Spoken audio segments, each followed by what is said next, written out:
Hi,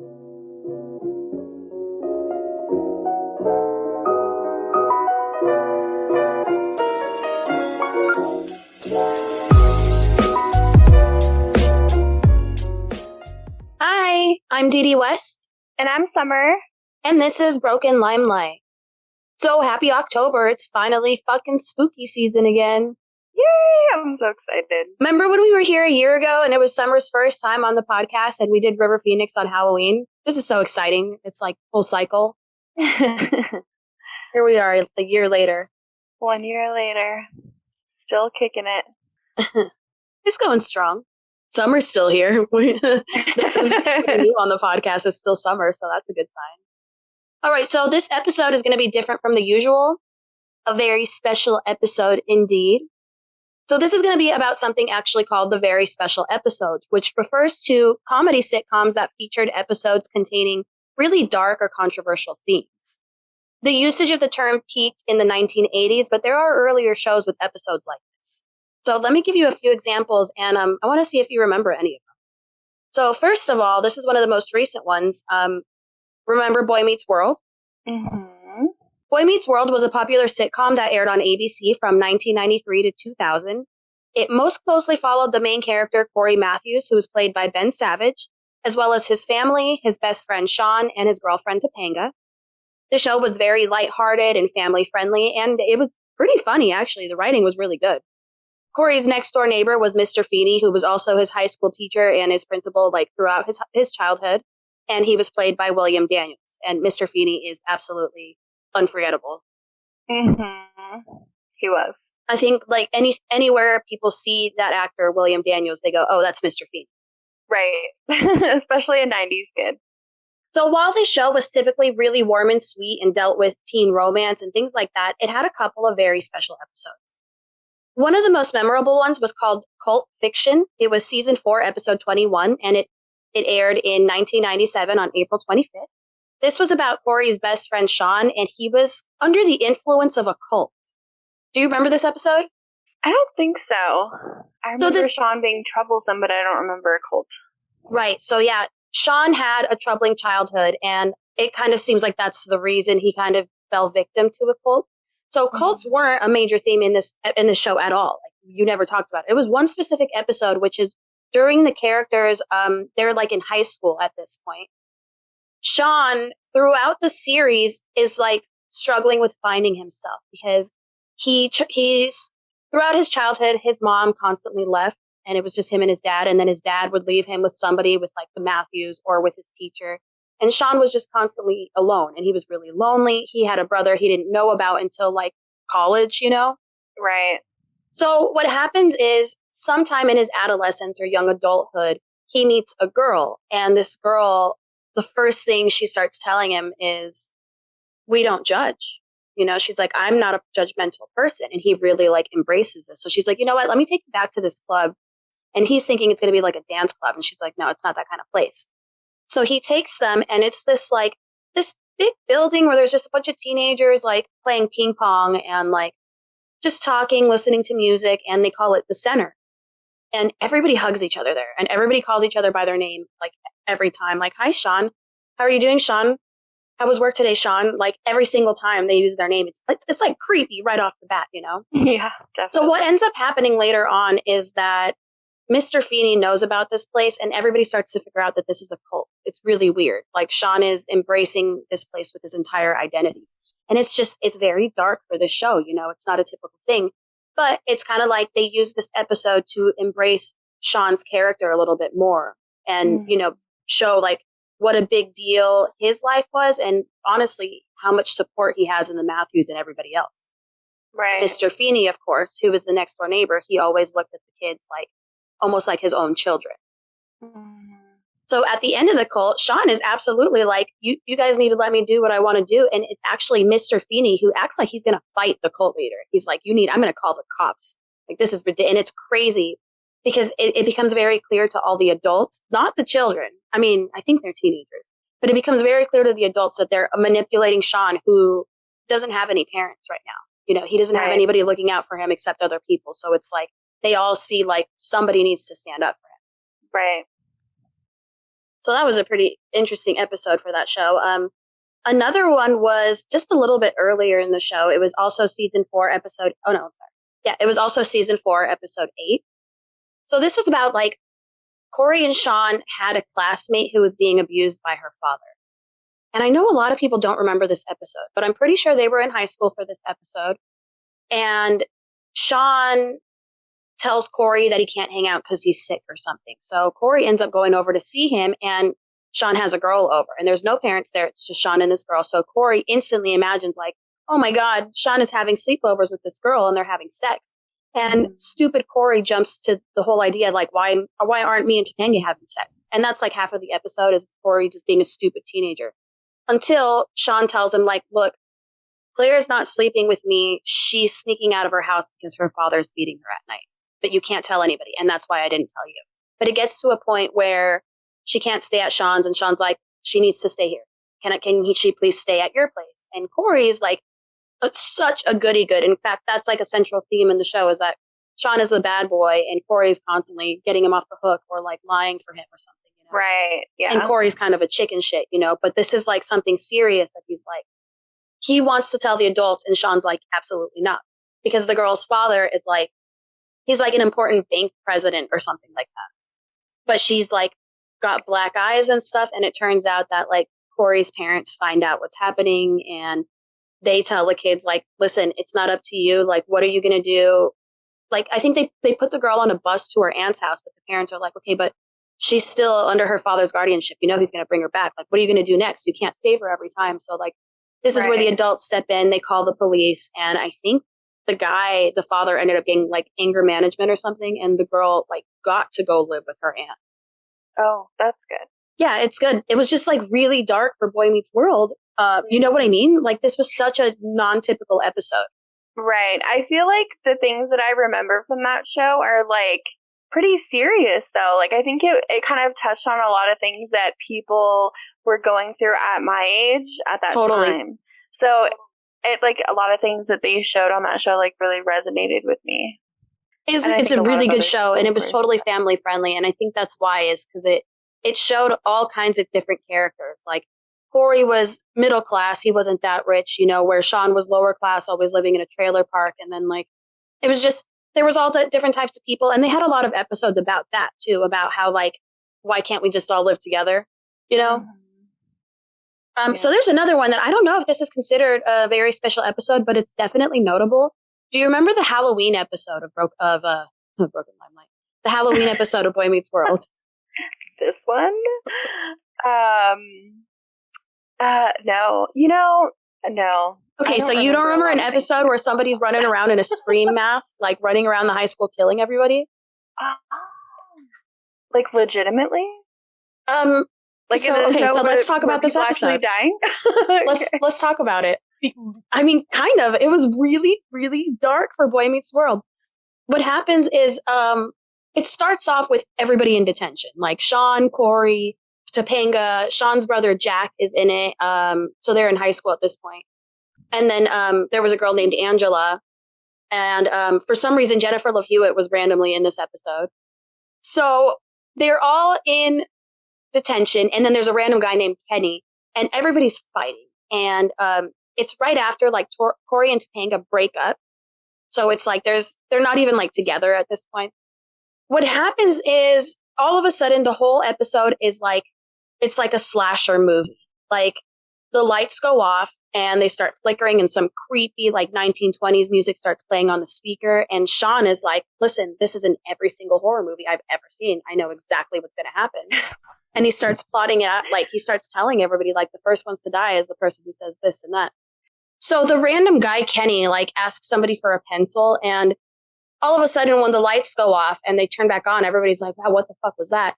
And they turn and they look, and Kenny's like standing against the wall and he's got a pencil through his forehead, like literally stabbed through his forehead. And then he just like falls and you see this like pencil line all the way down the wall, like where he was just like, it got really dark really fast. You know, they're like, holy shit, people are actually dying here. So then the whole episode, they're like, holy crap, like, where's Mr. Feeney? And then they go out in the hallway and they're like, oh, Mr. Feeney, you're playing a prank on us, huh? Like, I get it. And they all start laughing. And all of a sudden he falls to his knees. and then he falls forward, and you can see that there's scissors in his back. Like, somebody stabbed Mr. Feeney in the back. So now they're like, what the fuck is happening? And it's throughout the episode, there's little comedic moments where they're all like, everybody at the same time looks behind them. And then, like, the fucking killer runs by, like right when they're not looking. And it happens like, it's like a running joke. And it's just like the Scream character, you know? It's like the cheesiest you can get. So then one by one, like, they start dying. They're all like in the library, and somebody pushes, I think they push Angela out the window, and somebody pushes a bookshelf on somebody else, until all that's left is like, I think it's just Corey, Topanga, and Sean. So they're face to face with the killer, and they can't figure out who it is because they're literally all in that room.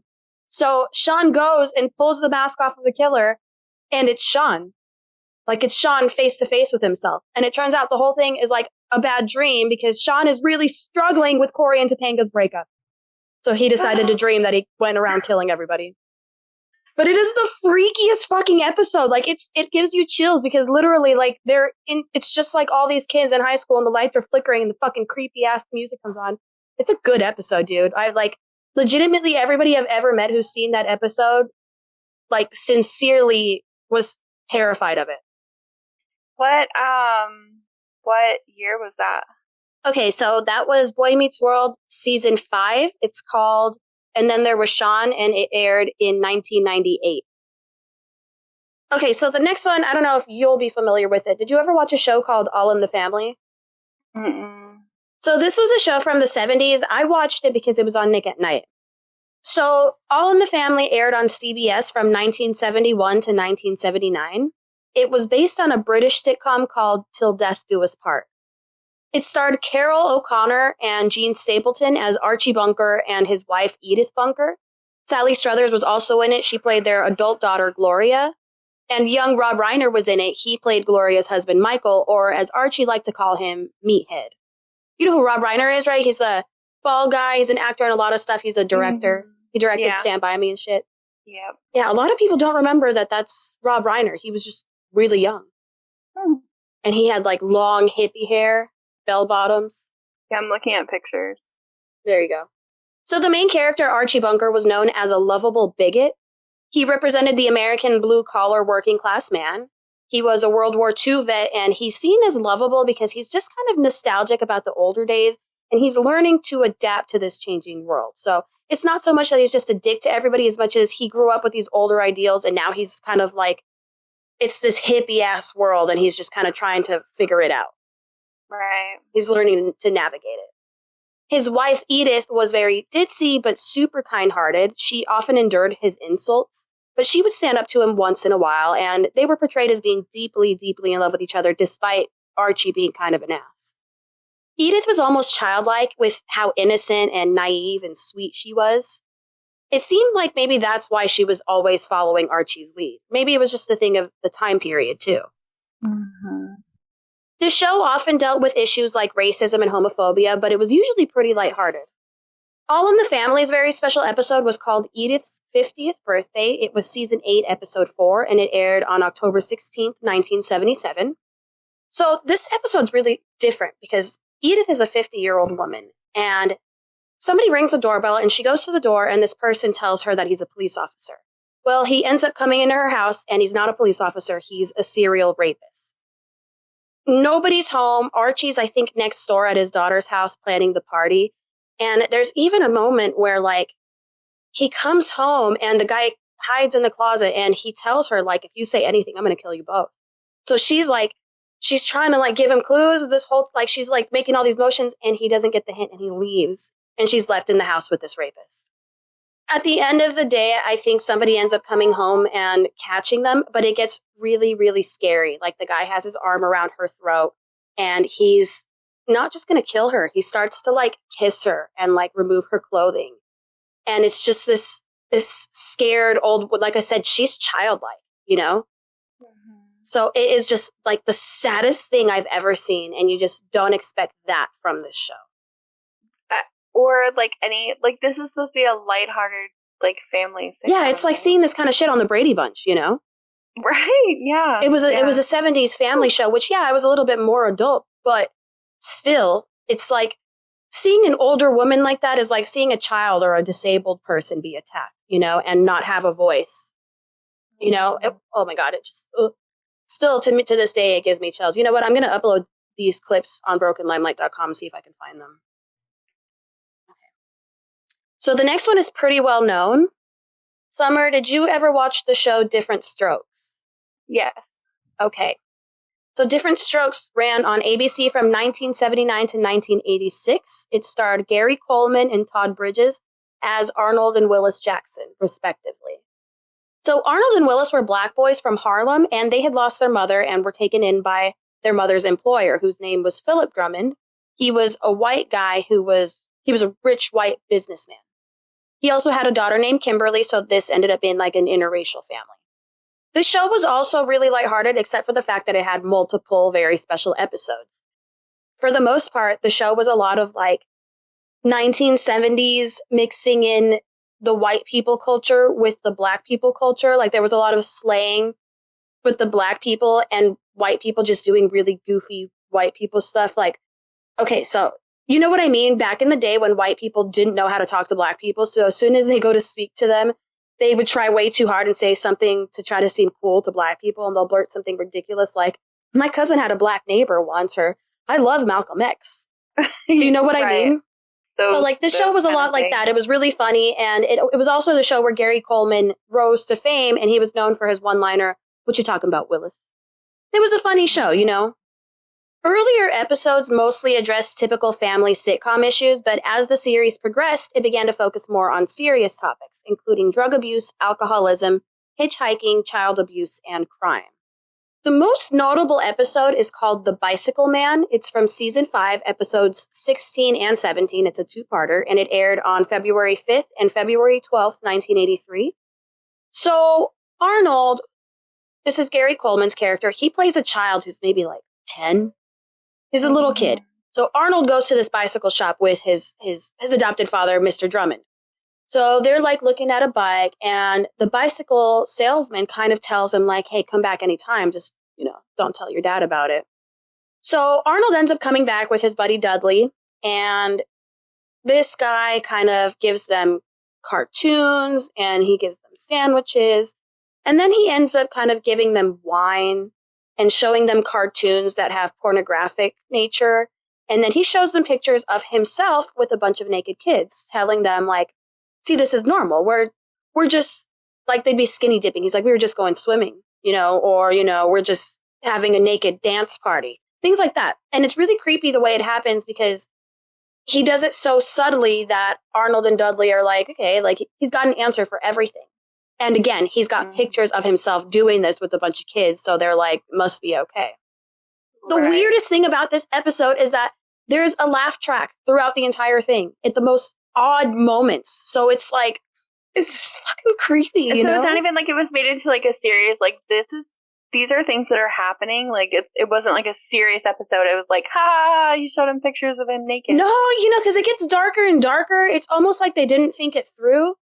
Like, I'm sure it's the recorded track that they just push a button and play it, but maybe they should have found different sound effects or something, you know? That's what I'm saying. They didn't even make it like a serious episode. They were laughing at the fact that... But it gets darker and darker, that it's just like, what are they trying to do here? Like, it's clearly not funny. So what happens in the, in the second episode, Arnold, I think he just, like, lets it slip. He doesn't even know that there's anything wrong until somebody, like, I think his brother, like, smells wine on his breath, and he ends up having to spill everything. So... come to find out, Dudley went over to his house without Arnold. He went by himself. So Mr. Drummond figures it out, calls Dudley's parents, calls the police. Everybody shows up over there. And when they show up to the bicycle man's house, Dudley's like unconscious. Like he had been drugged, and this bicycle man has the shower running, and he's like doing stretches. Like he's getting ready to do some kind of fucking physical act with this kid in the shower who is like, he's like a noodle. You know what I mean? So that's how the episode ends, with them like rescuing Dudley and the guy getting arrested. And then, the show ends with like the applause. Oh, okay. Fucking dark, right? And again, that's a lot. And again, these kids, the characters are like, they look like they're like 8 or 10 years old, you know? So then there was another episode from Different Strokes. It's called The Hitchhikers. This one I don't remember it as well. It just didn't creep me out as much as the other one, but it's still fucking scary because remember, Mr. Drummond's daughter she's a young white girl named Kimberly. And not that that makes much of a difference, but it just puts it in a different perspective. She's not a street kid like the other ones. She was like a rich little girl. So Arnold and Kimberly need to get home for their father's birthday party, and they end up deciding to hitchhike. And the guy who picks them up plans to rape Kimberly. It's really intense. I don't remember a lot of the episode, but I do know that it ended with Arnold escaping and getting the police just in time to rescue her. It's funny, in both situations, that's how it happens. The victim is still fucking there, and they're just like waiting for the police to show up. Isn't that scary? Mm-hmm. Scary for kids shows, you know? One day I'm going to have a conversation about child actors and, you know, maybe they should have on-set therapists for these kinds of roles. Yeah, I agree. That's really heavy. All right, so let's talk about Full House. Did you watch Full House? Yeah. Yeah. So Full House was the show that brought the Olsen twins to fame. It starred on ABC from 1987 to 1995. It was about Danny Tanner, who was played by Bob Saget. He was a single father raising his 3 young daughters, DJ, Stephanie, and Michelle. Michelle was the baby who was played by the Olsen twins. So Danny was joined by his brother-in-law, Jesse, and his lifetime friend, Joey, who were played by John Stamos and Dave Coulier. And the two of them helped him raise his daughters. The show is like the most heartwarming of them all. Like, literally, they hug in every scene. So there's an episode from season 6, episode 17. It's called Silence is Not Golden, and it's about Stephanie. She learns that her classmate is a victim of child abuse by his father. And the whole episode is her like debating whether she should tell anybody because the kid tells her not to. And I think in this episode, she's pretty small, season 6. I think she's like 12, 13. Mm-hmm. Because remember, she had to be like 5 when she started in season 1. So, and then there's another episode, the one that I remember the most. It's called Shape Up from season 4, episode 8. This was the one where DJ started showing signs of anorexia. Do you remember this episode? Yeah. How old was she in this episode? She still looked small, like maybe 13 at the most. Mm-hmm. Something like that, 12, 13, 14. And she gets invited to a pool party, and in this episode, she stops eating and starts exercising vigorously until she passes out on a treadmill. And like the whole episode, also Stephanie is like telling her like, you need to eat something, you need to stop. And she wants to tell an adult. And when DJ finally collapses, she feels super guilty that she didn't tell anybody. All of this happens in like a 26-minute episode. Yeah. Okay. And there's one more show I'm going to talk about, and it's Fresh Prince of Bel Air. So Fresh Prince aired from 1990 to 1996. So if you're unfamiliar, the show was about Will Smith, who was from West Philadelphia, and he got sent to live with his aunt and uncle in Bel Air because he got in a fight and his mom got scared. I couldn't say that without rhyming, right? You should just sing it. If I could sing it, then that would just tell you the whole entire story. Yeah. But that's basically it. His mom got scared and said, you're moving with your auntie and uncle in Bel Air. Yeah, because when he said when he was raised in West Philadelphia, I was like, well, I couldn't not say it. He likes to go to the playgrounds where he spent most of his days. I didn't even have to Google this one. So the show centers around Will Smith in Bel Air with his new family there, which includes his cousin Carlton. Then he has a female cousin Hillary, also Ashley, and then his Uncle Phil and Aunt Vivian. Mm-hmm. So the first episode I'm going to talk about is called Mistaken Identity. It was from season 1, episode 6, and it aired on October 15th, 1990. Uncle Phil, who is Carlton's father, is very wealthy and well-known. He's a respected judge in Bel Air. Like Will, the whole family is black. So there's one episode where Uncle Phil and Aunt Vivian are going to a party in Palm Springs, and one of Uncle Phil's associates asks Will and Carlton to drive his car up to Palm Springs. So Will and Carlton are driving in the car that belongs to Uncle Phil's associate. Mm-hmm. On their way, they get pulled over and accused of stealing the car.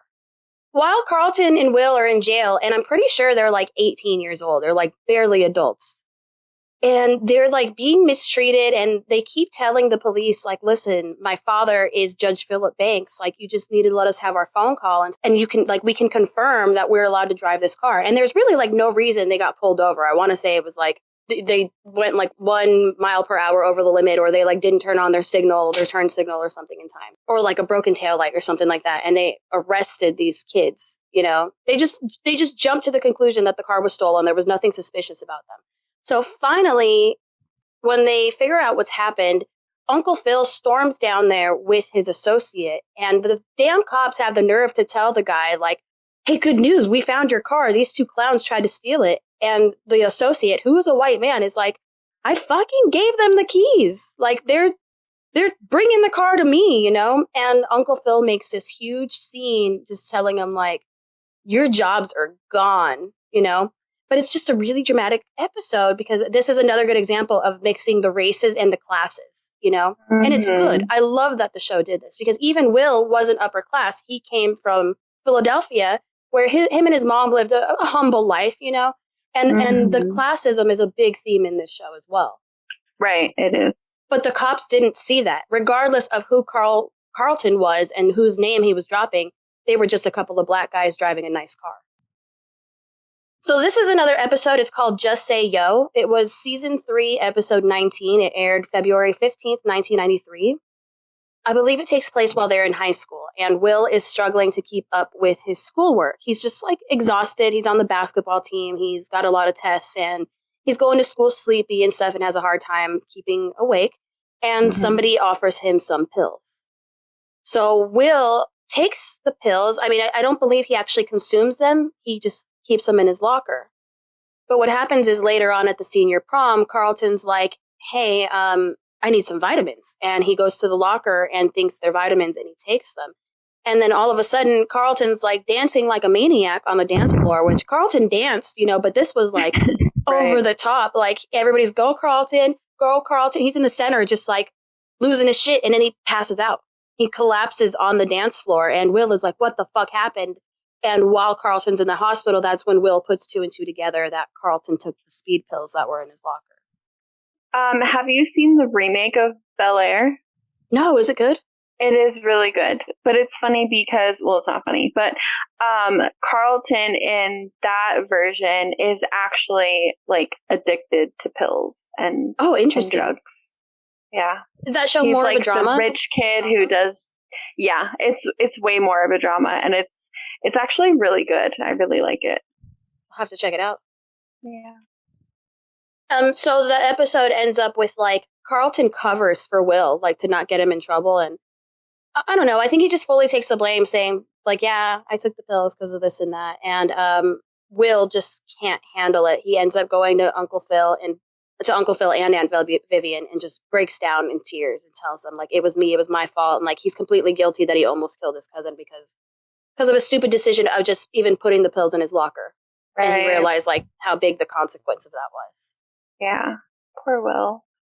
I loved his character. I do too. It showed a lot of personal growth, you know? A lot. And then the dad scene. Everything with his dad, everything with the drugs and the gangs and the fighting, even his romantic relationships. He fucked around a lot when he was younger, and as he got older, he got more and more respectful. He started getting like legitimate girlfriends, and he got engaged and everything. Yeah. And then I think she left him. Oh, really? I don't. Yeah. He was engaged to a girl named Lisa. You know me. And I'm pretty sure at the last minute she left him. Anyway. Yeah, he meets Lisa in Bel Air. Oh, okay. I'll have to watch it. I like it, I think. So lastly is the episode Bullets Over Bel Air. This was season 5, episode 15. It aired February 6, 1995. And this was about Will and Carlton going to an ATM and withdrawing money, and they were robbed at gunpoint. Oh. And at first you kind of think it's going to be kind of spooky, but it's still kind of funny because Carlton's goofy and he's kind of a chicken shit, while Will is being smart, like he knows what to do here. Will ends up getting shot and going to the hospital. Like, he legitimately gets shot, and then Carlton suffers from post-traumatic stress disorder, and he goes and he purchases a handgun for his protection. And that is so. That at all.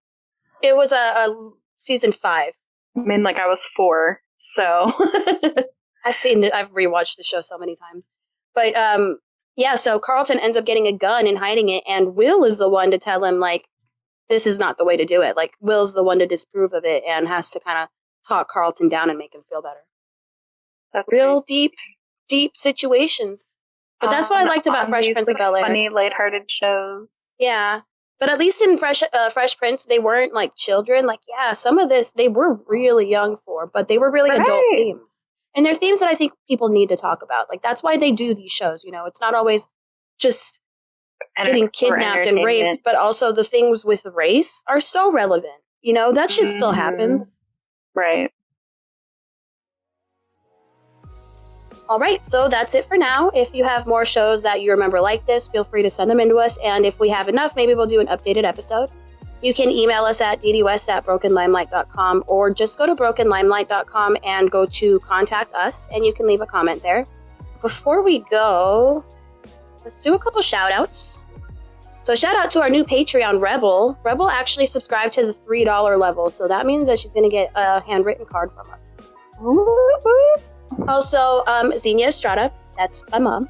She still gets a shout out for becoming a Patreon subscriber. Thanks, Mom. One more shout out for Danielle Karstens, just for being amazing. Because, like, she's an amazing fan, and she interacted with us on Facebook. So somebody was asking for true crime podcast recommendations, and I was like, Broken Limelight is true crime about celebrities, and the host is adorable and hilarious. And then I was like, JK, it's me. So Danielle commented, and she was like, I love your podcast, and you really are cute and funny. So she gets a shout out because I love her now. You can also get a shout out yourself by becoming a Patreon subscriber. It's only $1 a month for you to get bonus content and early access to our episodes, not to mention a shout out. You can donate more if you feel inclined. Also, if you're just a really cool fan and interact with us often on social media, once in a while, we might shout you out too. Just like Ellen. Hi, Ellen. Yeah. We love you. Hey, Ellen.